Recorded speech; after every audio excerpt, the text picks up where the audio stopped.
Un garçon de 15 ans tombe d'une hauteur de 15 mètres dans les bras d'un rugbyman. Simple fracture du coude. Voilà une histoire peu banale. Les archives papier de l'Indépendant cachent souvent des pépites. Drôles, originales, surréalistes parfois. Bonjour, je suis Denis Dupont et pour vous, je les sors de l'oubli avec le podcast Je vous parle d'un temps produit par l'Indépendant. Nous sommes le 16 juillet 1969. Un garçon de 15 ans tombe d'une hauteur de 15 mètres dans les bras d'un rugbyman. Un numéro peu banal a tenu en haleine les spectateurs de la fête dans Paris, dans le Jura.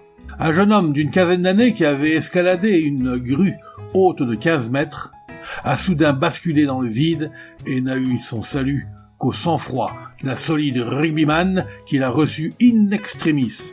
Le jeune homme ne souffre qu'une fracture du coude. La fête battait son plein, lorsque les spectateurs, médusés, virent soudain le jeune homme entreprendre l'escalade d'une grue haute de 15 mètres installée sur le chantier voisin.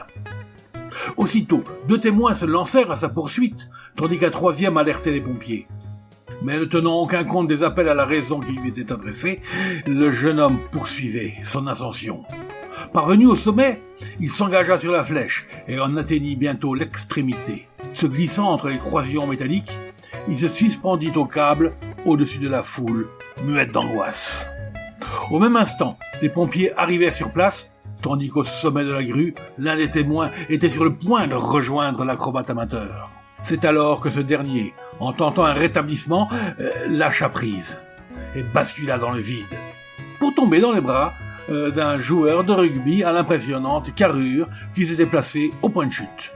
Tous deux roulèrent par terre, mais s'en tirèrent en définitive au meilleur compte, avec une simple fracture du coude et son sauveteur, les bras et la poitrine truffés de bleu. C'était Je vous parle d'un temps, un podcast produit par l'Indépendant et concocté avec délice par Denis Dupont, à retrouver ici même chaque semaine.